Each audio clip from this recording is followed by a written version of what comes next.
제가 청주에 있는 금천교회 부목사를 했는데요. 그 목사님, 김일홍 목사님께서 설교집을 내셨어요. 15권까지 내셨는데 그 설교집을 제가 다 가지고 있습니다. 그 중에 이제 제가 읽어보면서 12번째 설교집에, 김일홍 목사님 12번째 설교집에 좋은 예화가 하나 있더라고요. 그 예화를 오늘 이 아침에 소개하면서 말씀을 시작할까 합니다. 그 예화집에 보니까 영국에 귀족의 아들이 있었는데, 그 귀족의 아들이 여름에 시골로 이렇게 놀러를 갔어요. 시골에 놀러 가서 있다 보니까 이제 수영을 하게 되어서 수영을 하고 있는데 갑자기 다리에 쥐가 났습니다. 그래서 저는 수영을 잘 좋아하지 않으니까 어떻게 된 건지 모르지만 하여튼 쥐가 나가지고 어떻게 할 수가 없어서 죽을 것 같아서 소리를 쳤어요. 사람 살려, 사람 살려 소리를 크게 쳤어요. 그랬더니 시골 농부의 아들이 와서 살려주었어요. 그런데 연배가 비슷했어요. 그래서 둘이 친구가 되어서 이런 이야기 저런 이야기를 나누게 되었어요. 그런데 이 시골 농부는 가난해서 16살이 되어서 이제 대학교를 가야 되는데 갈 수가 없는 거예요. 그러던 중에 귀족의 아들과 둘이 대화를 나눴어요. 귀족의 아들이 물었어요. 시골 농부의 아들에게, 친구야, 너는 무엇이 되고 싶니? 라고 물었어요. 그랬더니 시골 농부가 말하기를, 나는 의사가 되고 싶어. 근데 우리 집이 너무 가난해. 가족은 9명이고 그래서 나는 집안일을 도와야 돼서 대학을 갈 수가 없어. 물론 둘째 형이, 셋째였는데 둘째 형이 런던에서 안과 의사를 하고 있지만 내가 학교 다닐 만큼 그렇게 대출 형편이 되지를 못해 라고 이렇게 이야기를 하는 거예요. 그래서 이 귀족의 아들은 고민을 하기 시작했어요. 어떻게 하면 그 시골 농부의 친구를 런던으로 데리고 와서 의과대학에 갈 수 있게 할까를 고민하다가 귀족이니까 아버지에게 이야기를 했어요. 졸랐어요. 아버지, 내 생명을 살려준 친구가 있는데 그 친구가 런던에서 대학에 가고 싶어 하는데 아버지가 도와줘서 갈 수 있게 해달라고. 그렇게 졸르니까 아버지가 그걸 들어줬어요. 그래서 이 시골 농부 아들은, 그 시골 친구는 런던에 와서 의과대학에 들어가게 되었어요. 그가 누구였느냐면 1945년도에 노벨 의학상을 탄 플레밍이라는 사람인데, 우리가 잘 아는 페니실린을, 귀족의 약 페니실린을 발명한 사람이었어요. 그리고 나서 이 귀족의 아들은 26살에 유명한 정치가로 되어서 국회의원이 되었어요, 영국에. 그리고 났는데 전쟁이 일어나잖아요. 이제 2차 세계대전 이렇게 전쟁이 일어났는데, 그가 전쟁터에 나가서 이 정치가 귀족의 아들이 전쟁터에 나가서 있는데 폐렴이 걸렸어요. 폐렴은, 그 당시에 폐렴은 불치병이라고 생각을 했어요. 그래서 다 죽는다고 생각을 했는데, 이 플레밍이 발견한 페니실린이 급성으로 운반되어서 그 청년을 살렸어요. 그게 또 누구였느냐면은 영국의 수상이 된 윈스턴 처칠이었어요. 이 플레밍과 윈스턴 처칠은 그렇게 어려서부터 친구로 지내오면서 서로에게 생명과 빛이 되어주면서 살았다는 거예요. 오늘 대림절을 기다리는 저와 여러분에게 능력이 많으신 주님께서 생명과 빛으로 저와 여러분에게 오신 줄로 믿습니다. 그래서 우리들이 그 능력이 많으신 주님을 기다리고 만나고 그런 기간이 대림절 기간이다. 다시 한번 그 능력이 많으신 주님이, 생명과 빛으로 오신 예수님을 맞아들이고 다시 내 신앙을 되돌아보는 기간이 대림절 기간이라는 거죠. 저와 오늘 여러분이 예배드리는 이 시간에 능력이 많으신 주님이 저와 여러분에게 오실 줄로 믿습니다. 오늘 본문 말씀의 내용은 그런 내용입니다. 저자 누가는 예수님의 공생애를 시작하기 전에 세례 요한을 먼저 이야기합니다. 그러니까 예수님이 출생하기 전에도 세례 요한의 출생을 이야기하고, 예수님이 사역하기 전에도 세례 요한의 그 사역을 먼저 이야기합니다. 왜 그럴까요? 누가는 공생의 시작은, 복음의 시작은 세례 요한부터 시작이다라는 생각을 가지고 있었어요. 그래서 또 구약과 신약을 연결해 주는 것이 세례 요한과 예수님이라고 생각을 했어요.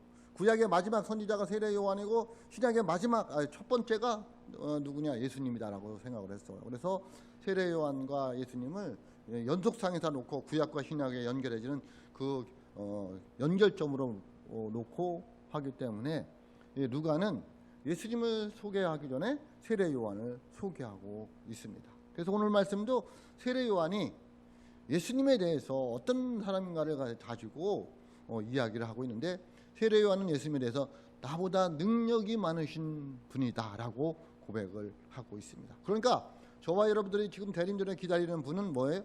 능력이 많으신 주님이심을 믿으시기로 주님의 이름은 축복합니다. 그래서 그 시대에는 메시아를 기다리는 시대였어요. 그래서 세례 요한을 보니까 사람들이 세례 요한을 보니까 메시아인 것 같은 거예요. 하늘나라가 임박했다고, 회개하라 천국이 가까워왔느니라 라면서 하늘나라 임박했음을 선포하고 있고요. 또 경건 생활하고 있는 거예요. 광야에서 생활하고 메뚜기와 석청을 먹으면서 살아가고 있는 거예요. 아무래도 저분이 그리스도가 아닐까? 근데 또 유다 자손은 아니거든요. 그래가지고 고민을 하고 있는 거예요. 그래서 오늘 말씀 15절에 보면 이렇게 말씀하고 있습니다. 백성이 바라고 기다림으로 누구를? 메시아를. 모든 사람들이 요한을 혹 그리스도신가 심중에 생각하니 라고 말하고 있습니다. 그리스도나 메시아는 이제 메시아는 구약 히브리어고요. 그리스도는 이제 헬라어예요. 그러니까 메시아나 그리스도는 같은 구세주를 말하고 있는 거예요. 그러니까 메시아를 기다리고 있는 거예요. 그리스도를 기다리는 거예요. 근데 그분이 혹시 세례 요한이 아닐까라고 생각하고 있는 거예요. 그래서 세례 요한이가 묻는 거죠. 근데 세례 요한은 뭐라고 이야기하고 있느냐면 자기를 전적으로 부인하고 있어요. 나는 아니라는 거예요. 그 말씀이 16절입니다. 오늘 말씀 16절 봅니다. 16절 이렇게 말씀하고 있습니다. 요한이 모든 사람에게 대답하여 이르되 나는 물로 너희에게 세례를 베풀거니와 나보다 능력이 많으신 이가 오시나니 나는 그의 신발끈을 풀기도 감당하지 못하겠노라고 말씀하고 있어요. 그러면서 전적으로 자기는 아니라는 거예요. 뭐가 아니라는 거예요? 구세주가 아니라는 거예요. 그리스도가 아니라는 거예요. 메시아가 아니라는 거예요. 나는 그의 길을 전하고 그를 소개하기 위해서 온 하나의 쓸모없는 인간에 불과하다는 거예요. 그래서 내 뒤에 오시는 이는 나보다 능력이 많으셔서 나는 그의 신발끈 풀기도 감당하지 못할 정도로 부족한 사람이다 라고 고백을 하고 있습니다. 누가? 세례 요한이. 하나님의 나라가 가까이 왔다고, 하나님의 나라가 임박했음을 외치면서도 자기는 아무것도 아니라고 하는 거예요. 이 당시에 이 유대의 신발은 어떻게 생겼냐면 오늘날로 말하면 샌달이라고 생각하면 됩니다. 그러니까 어떻게 되냐면 바닥은 있는데 위에가 없는 거예요. 그래서 그 바닥에 있는 신발과 내 발등하고 이렇게 묶어야 되는 거예요. 끈으로 매여야 되는 거예요. 그래야지 신을 수 있고 벗을 때는 또 그 끈을 풀어야지 벗을 수가 있는 거예요. 근데 그 신발끈을 푸는 것은 종이 있으면 종이 풀어주는 거예요. 종이 주인의 신발을 메어주고 풀어주고 하는 거예요. 그런데 세례 요한이 뭐라고 말하고 있냐면 그 주인은 예수님이고 자기는 그 신발의 끈은 종보다도 못한 사람이라는 거예요. 그 얘기는 뭐냐면 예수님은 능력이 많으시고 대단하신 분이시다. 나는 아무것도 아니다. 그래서 요한복음의 3장에 보면은 세례 요한은 뭐라고 하냐면 그는 흥하여야 되겠고 나는 쇠하여야 되리라. 그게 세례 요한의 모습이에요. 그래서 예수님은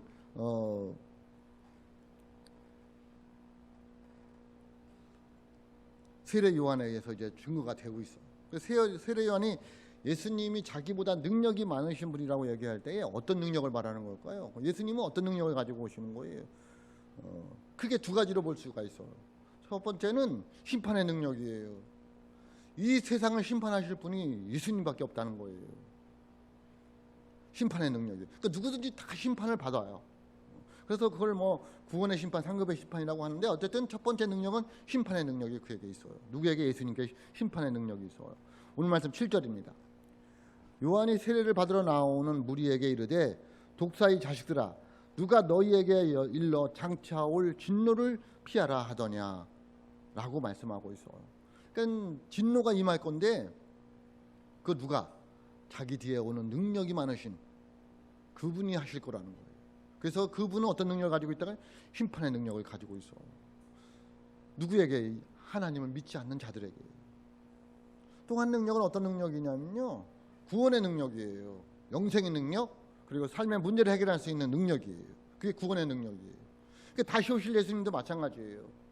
우리에게 오시면서 예수님이 다시 오시잖아요. 그럼 믿지 않는 자들에게는 멸망의 심판의 능력이고요. 우리는 구원의 능력이 되는 거예요. 그 능력 만드시는 분이 저와 여러분이 믿는 예수님이라는 거예요. 그래서 다시 돌아와서 먼저 이제 멸망의 심판의 능력을 우리가 살펴보면요. 7절에 나와 있는 이 무리, 요한이 세례 받으러 나오는 무리에게 이르되 독사의 자식들아 누가 너 이렇게 말하고 있잖아요. 무리들이 누구냐는 거예요. 무리들이 누군데 독사의 자식들아라고 얘기하느냐는 거예요. 이 무리들은 마태복음 3장 7절에 보면 이렇게 나와 있습니다. 똑같은 유사한 내용이 마태복음 3장 7절에는 이렇게 말씀하고 있습니다. 요한이 많은 바리새인과 사두개인들이 세례 베푸는 데로 오는 것을 보고 이르되 독사의 자식들아 누가 너희를 가르쳐 임박한 진노를 피하라 하더냐. 아멘. 그러니까 누가복음과 마태복음은 틀린 내용이 뭐예요? 누가복음에는 무리라고 이야기를 했고요. 마태복음에는 바리새인들과 사두개인들이라고 말하고 있어요. 바리새인들은 형식적이고 외식적인 신앙생활을 하는 사람들이에요. 율법주의자들이에요. 사두개인들은 부활을 믿지 않고 천사를 믿지 않는 자들이에요. 한마디로 말하면 이들은 예수님을 믿는데 엉터리로 믿는 거예요. 자기들 마음대로 믿는 거예요. 그런 자들에게 하나님께서, 예수님께서 심판의 주로 오신다는 거예요. 그래서 주님은 심판의 능력이 있으신 분이라는 거죠. 9절을 보면, 오늘 말씀 9절도 보면 이렇게 말씀하고 있습니다. 이미 도끼가 나무 뿌리에 놓였으니 좋은 열매 맺지 아니하는 나무마다 찍혀 불에 던져지리라. 아멘.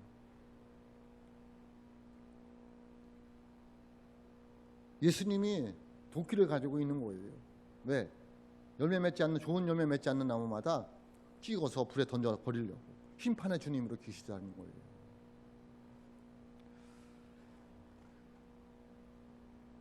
다시 말씀드리지만 다시 오실 주님은 심판의 능력과 구원의 능력을 가지고 있어요.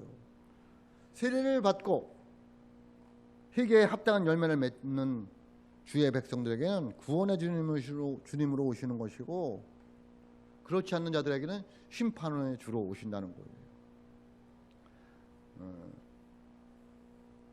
저와 여러분에게는 구원의 주님으로 오시는 줄로 믿습니다. 영생의 주님으로, 영생의 생명, 영생을 주시려고 오시는 주님, 우리를 구원해 주시려고 오시는 주님이 다시 오실 주님을 우리가 기다리는 거예요. 왜? 우리는 예수를 믿기 때문에.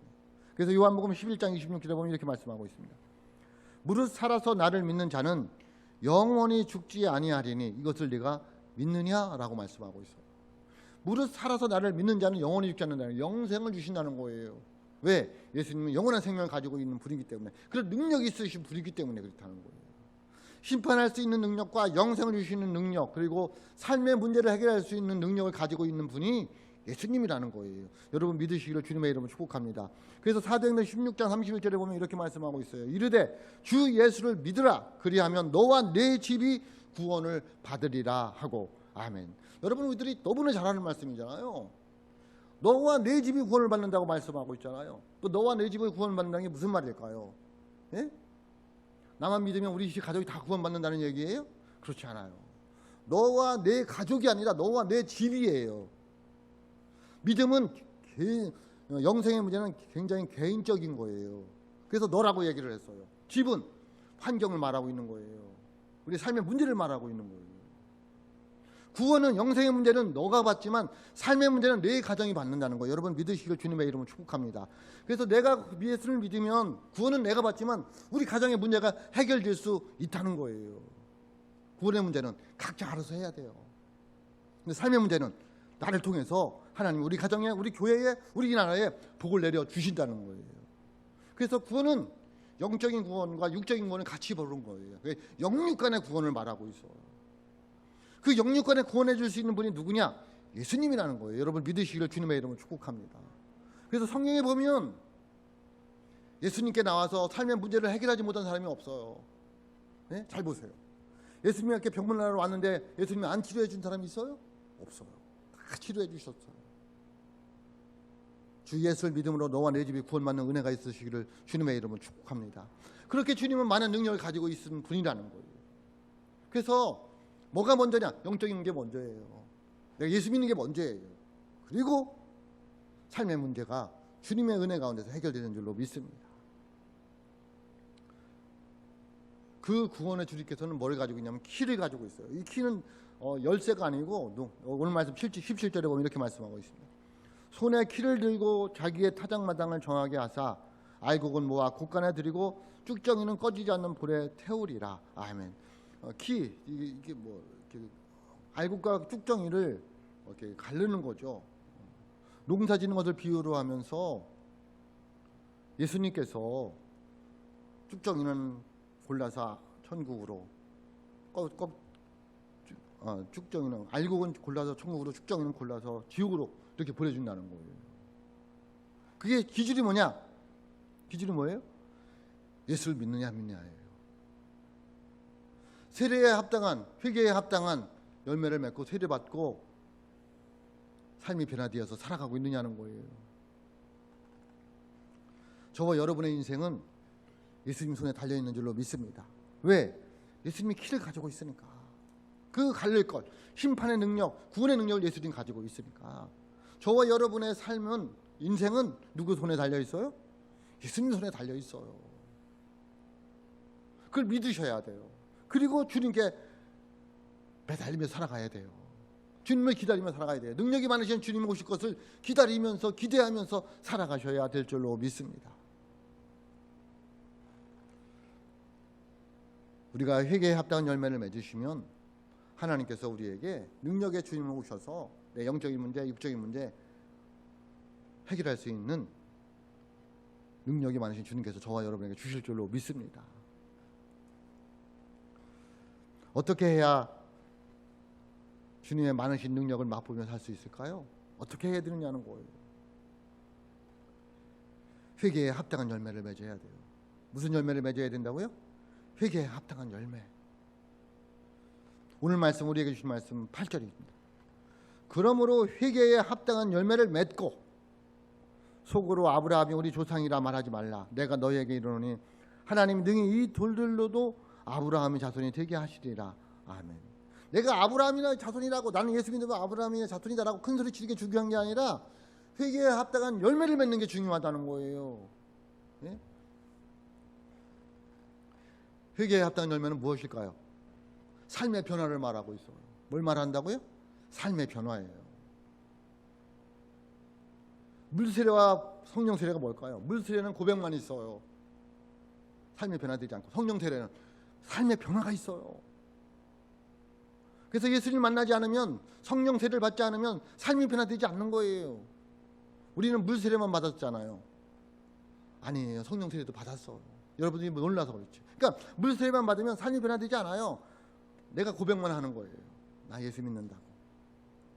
그래서 세례요한은 물세례를 주지만 예수님이 와서 뭐예요? 성령 세례를 준다는 거예요. 불세례를 준다는 거예요. 내 거 태우고 삶이 변화되게. 그래서 회개에 합당한 열매는 뭐냐면 삶의 변화를 이야기하고 있어요. 그것은 물세례를 받고 성령 세례를 받아야지 가능한 거예요.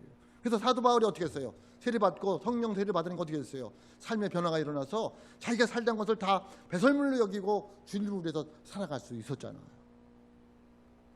그러므로 회개에 합당한 열매는 뭐다? 삶의 변화를 말하고 있어요. 삶의가 변화되지 않으면 우리는 예수님, 능력이 많으신 예수님이 오셨을 때에 영생의 능력, 구원의 능력을 못 받을 수도 있어요. 삶의 변화가 없으면.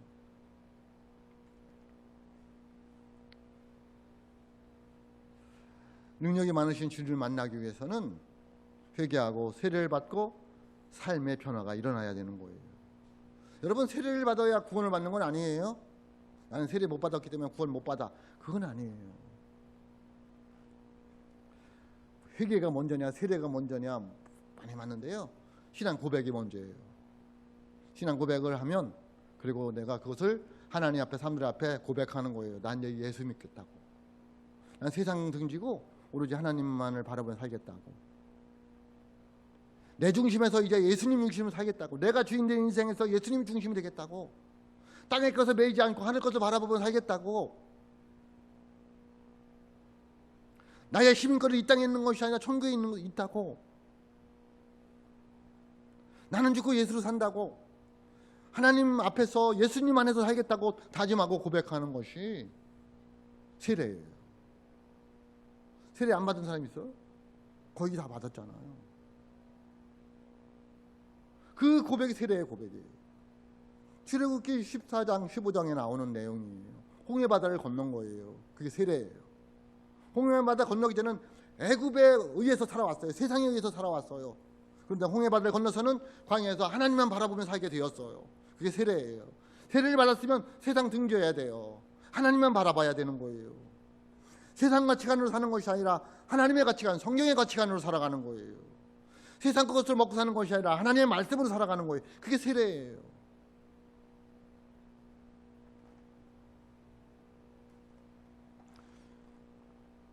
그러면 삶이 변화되잖아요. 그게 회개에 합당한 열매라는 거예요. 저와 여러분이 회개에 합당한 열매를 맺고 능력 많으신 주님을 만나서 영적으로 육적으로 구원받은 은혜가 있을 수 있기를 주님의 이름으로 축복합니다. 회개에 합당한 삶은, 합당한 열매는 어떻게 사는 것일까? 오늘 본문 말씀에 나와 있어. 그것은 삶의 변화인데, 오늘 본문 말씀에 나와 있는 세 종류의 사람들을 보면서 세례 요한이 회개에 합당한 열매는 이런 것이다 라고 말씀하고 있어요. 첫 번째는 누구냐면 무리들입니다. 무리들. 오늘 우리에게 주신 말씀 10절입니다. 무리가 물어 이르되 그러면 우리가 무엇을 하리까? 아멘 라고 말씀하고 있어요. 여기서 무리는 앞에 나와 있는 그 무리들과 틀려요? 앞에 나와 있는 무리는 누구라고 그랬어요? 바리새인들과 사두개인들인데, 여기서 무리는 일반적인 백성들, 오늘날로 말하면 저와 여러분들 말하고 있어요. 순수하게 신앙생활하면서 주님을 기대하고 기다리는 사람들을 말하고 있어요. 다시 오실 메시아를 기다리고 있는 사람들을 말하고 있어요. 자기들의 인생의 문제, 영적인 문제를 해결해 줄 그 그리스도를 기다리는 사람들을 말하고 있어요. 그들이 세례받으러 와서 세례 요한에게 묻는 거예요. 그러면 우리가 무엇을 하리까? 뭐라고 말씀하고 있어요? 세례 요한이 사랑의 실천을 말하고 있어요. 뭐를 말하고 있어요? 사랑의 실천을 말하고 있어요. 회개에 합당한 열매가 뭐냐? 그것은 삶의 변화인데, 삶의 변화가 뭐냐? 사랑의 실천이라는 거예요. 뭐의 실천이다? 사랑의 실천이라는 거예요. 11절입니다. 대답하여 이르되 옷 두 벌 있는 자는 옷 없는 자에게 나눠줄 것이요 먹을 것이 있는 자도 그렇게 할 것이니라 하고. 무슨 얘기예요? 불쌍한 사람들 돌아보라는 거죠. 여러분, 우리가 삶의 변화라는 것이 대단한 게 아니에요. 삶의 실천이에요. 내가 가지고 있는 것으로, 할 수 있는 것으로, 예수님의 사랑으로 삶의 실천을 하며 살아가는 것이 회개에 합당한 열매라는 거예요. 두 벌 없는 자들이 있습니까? 먹을 것이 없는 자들이 있습니까? 나누고 있느냐는 거예요.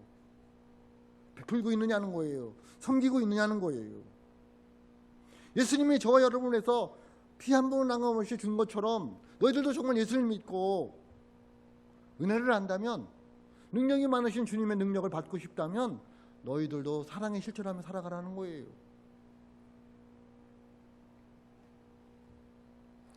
욕심 부리지 말고 있는 것을 만족하면서 선한 영향력을 끼치며 살아가라는 거예요. 나누는 삶이에요. 베푸는 삶이에요. 섬기는 삶이에요.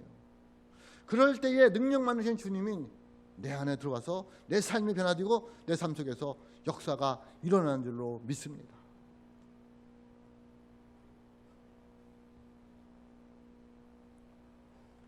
교회는 세상을 대하여 손을 내밀어야 돼요. 손을 열어야 됩니다.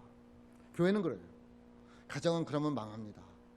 가정은 어쩌면 손을 다뤄야 될지 몰라요. 끌어들여야 될지 몰라요. 교회는 아니에요. 교회 돈 많으면요, 목사 은퇴할 때 머리 아파요. 목사들이 돈 가져가려고 해서 안 줄 수도 없고. 교회는요, 나눠야 돼요. 베풀어야 돼요. 가정은 모여놔야 돼요. 교회는 아니에요. 자꾸 베풀어야 돼요. 여러분, 우리 교회가 돈이 있어서 교회를 졌습니까? 짓고 있습니까? 하나도 없다는 건 거짓말이지만 거의 없었어요. 그냥 대출 받아서 시작했다는 게 맞는지 맞을지 몰라요. 우리 장로님들 걱정하고 계시지만은 능력 많으신 하나님께서 역사하여 주실 줄로 믿습니다. 우리가 뭐하면, 사랑을 실천하며 살아가면, 두 벌을 있는 자는 나눠주는 거예요. 먹을 것이 있는 자는 나누는 거예요. 대림절 기간에 성탄절까지 되잖아요. 왜 대림절 기간 성탄절 마지막 때일까요? 예수님 태어나신 날이잖아요. 예수님이 이 땅에 우리에게 사랑을 나눠주기 위해서 오신 날이잖아요. 그럼 그 기쁜 날 우리도 나눠야 된다는 거예요. 무리들에게 말하고 있습니다. 사랑의 실천을 하라고. 두 번째 어떤 사람들이 나옵니까? 세리들이 나옵니다. 오늘 우리에게 주신 말씀 12절입니다. 세리들도 세리를 받고자 하여 와서 이르되 선생이여 우리는 무엇을 하리까?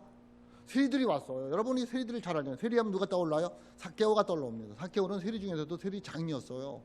그 세리장은 뭐냐면 세리들을 몇 명을 데리고 있는 거예요. 이 세리들이 뭐 하는 거냐면 세금을 걷어가지고 로마에게 일정량을 바치는 거예요. 그리고 그들에게서 이제 남는 것들을 착복하는 거예요. 그러니까 어떻게 해요? 마구 걷어들이는 거예요. 그래서 이 유다 백성들은 그 세리들을 사람으로 취급하지 않았어요. 창녀나 도둑놈들이나 죄송합니다. 살인자들이나 그렇게 분류로 취급해버렸어요. 사람 취급도 하지 않았습니다. 누구를? 세리들을. 그런데 이 세례 요한은 그 세리들을 인격적으로 대해해 줬나 봐요. 세리들이 나왔으니까. 자기를 사람 대하도 취급하는지 않는데 나오겠어요? 근데 세례 요한은 이 세리들을 인격적으로 대해해 준 거예요. 그래서 그들에게 나와서 뭐라고 말하고 있냐면 12절에 보면 이렇게 말씀하고 있습니다. 세리들도 세례를 받고자 하여 와서 이르되 선생이여 우리는 무엇을 하리까 하며 세리들이 와서 묻는 거예요. 나도 세례 받고 싶다고, 나도 구원 받고 싶다고, 나도 예수 믿고 싶다고. 그러니까 세례 요한이 뭐라고 말하고 있어요. 13절입니다. 이르되 부가된 것 외에는 거두지 말라 하고. 예? 뭐를 하라고요? 세리들에게 이야기하는 거. 부가된 것 외에는 거두지 말라는 거예요. 저는 참 여기서 은혜가 됐어요. 뭐가? 너 직업을 바꿔라. 그렇게 얘기하지 않는다는 거예요. 그죠? 야, 너 세례니까 사람들이 취급도 하니까 너 직업을 세례를 때려치우고 다른 거 해. 그러지 않는다는 거예요. 내가 세리는 하되 정하신 대로 하라는 거예요. 그게 뭐예요? 우리의 삶의 자리에서 삶을 변화시키라는 거예요. 갑자기 사업하다가 목사 되라. 그런 얘기가 아니라는 얘기예요. 내가 지금 어느 삶의 자리에 있느냐는 거예요. 그 삶의 자리에서 부가된 것만, 주어진 임무만 충실하게 하라는 거예요. 분수에 맞게, 지혜롭게. 자기 사역을 채우기 위해서 부당하게 취하지 말고. 그게 세리들에게 할 말이에요. 우리들도 마찬가지예요. 우리들 삶의 자리에서 하나님의 주신 임무를 잘 감당할 수 있기를 주님의 이름으로 축복합니다. 그게 삶의 변화예요. 세 번째 누가 나와요? 군인들이 나옵니다. 군인들. 오늘 말씀 14절 상입니다. 상. 군인들도 물어 이르되 우리는 무엇을 하리까 하며. 아멘. 여기서 군인들은 뭐를 말하냐면 징집된 군인들이 아니에요. 그러니까 이제 우리나라로 말하면 20살 되면 의무적으로 부대에 가야 되잖아. 그런 군인들이 아니라 직업 군인들. 또 이 당시에는 용병들을 말하고 있어요. 헤롯이나 빌라도의 그 일반적인 그 용병들. 그러다 보니까 경찰의 그 직함을 가지고 있는 듯해요. 경찰과 비슷한 거죠. 그래서 마구 강탈하고 빼앗고 더군다나 이 세리들과 짜가지고 가서 착복하는 거예요. 근데 실상은 이 군인들이 그 당시에 군인들의 월급이 적어서 생활하기가 어려웠다는 거예요. 그러니까 뭐 그렇게 세리들과 짜고 또 경찰에 거짓말시키고 고발하고 해가지고 돈을 뜯어내는 일을 했다는 거죠. 어떻게 보면 먹고 살기 힘들으니까. 그럼에도 불구하고 세례 요한이 뭐라고 말하고 있느냐면 그러면 안 된다는 거예요. 14절 하반절이에요. 이르되 사람들에게서 강탈하지 말며 거짓으로 고발하지 말고 받는 급료를 족한 줄로 알라 하니라. 아멘. 여러분 받는 급료를 족한 줄로 알아야 돼요. 여러분 일하면서 받는 거 가지고 족하다는 사람이 있어요? 거의 없어요. 다 내가 일하는 것마다 뭐 한다고 생각해요? 덜 받는다고 생각해요. 못 받는다고 생각을 해요. 예수 믿으면 그러면 안 돼요. 제가 목사를 20년 이상 했는데요. 저 한 번도 사례비 가지고 이야기해 본 적이 없어요. 교회를 옮길 때 몇 번 옮기지도 않았지만 물어본 적이 없어요. 사례비 얼마 줄 거냐고. 전도사 때부터 그냥 주는 대로 받았어요. 많이 주면 많이 주는 대로. 많이 줘서 싫어하는 사람이 어디 있어. 네? 그냥 주는 걸 족한 줄 알아야 돼요. 때로는 어려울 때가 있어요. 왜 없겠어요. 그래서 올해는 죄송합니다. 사례비를 올려달라고 해볼까? 그런 생각도 해본 적도 있어요. 솔직히. 그런데 그건 아니에요. 그냥 주는 대로 받는 거죠. 교회에서 주는 대로. 재정부하고 장로님들이 상의해서 주는 대로 받으면 되는 거죠. 그리고 하면 이런 건 좀 해줬으면 좋겠다라고 할 수도 있죠. 내 개인적인 건 주는 대로 받아야 돼요. 그런데 그 위에 건 이야기할 수 있는 거죠. 교회를 위해서 이런 건 더 좀 챙겨달라고 할 수 있는 거죠. 여러분 어때요? 잘 보세요. 그 군인들이 먹기 살기가 힘들었다니까요. 그럼에도 불구하고 세례요원이 뭐라는 거냐면 받는 것을 족한 줄로 알라는 거예요. 그러니까 없으면 엄대로 살아야 되는 거예요. 불평하지 말고 원망하지 말고. 왜? 누가 도와줄 걸 믿고 능력이 많으신 주님이 도와줄 걸 믿고 살아가는 거예요. 강탈하고 거짓말시켜서 착복하고 그렇게 하지 말고. 그게 회개에 합당한 열매를 맺는 거라는 거예요. 저는 이 회개에 합당한 열매, 삶의 변화가 어려운 게 아닌 것 같더라고요. 네? 직업을 바꾸라면 얼마나 어렵겠어요. 이 나이에. 그게 아니라 삶의 자리에서 우리가 있는 것 가지고 사랑을 실천하면서 살아달라. 그게 회개에 합당한 열매라는 거예요. 어떻게 사시겠습니까? 능력이 많으신 주님을 만나야지 내 영적인 문제, 삶의 문제가 해결되는데 어떻게 하시겠습니까? 회개에 합당한 열매를 맺는 믿음의 사람들이 될 수 있기를 주님의 이름으로 축복합니다. 그것은 작은 일이지만 사랑의 실천입니다. 주님을 기다리는 대인별 기간을 보내면서 삶의 변화가 일어나는 회개에 합당한 열매가 저와 여러분의 있기를 주님의 이름으로 축복합니다. 그리하여 능력이 많으신 주님을 만나서 내 영적인 문제뿐만이 아니라 삶의 문제, 어려운 문제들, 인생의 문제들 해결받고 하나님의 복을 받아 누리며 살아가는 성도들이 다 되시기를 주님의 이름으로 축복합니다. 기도하겠습니다.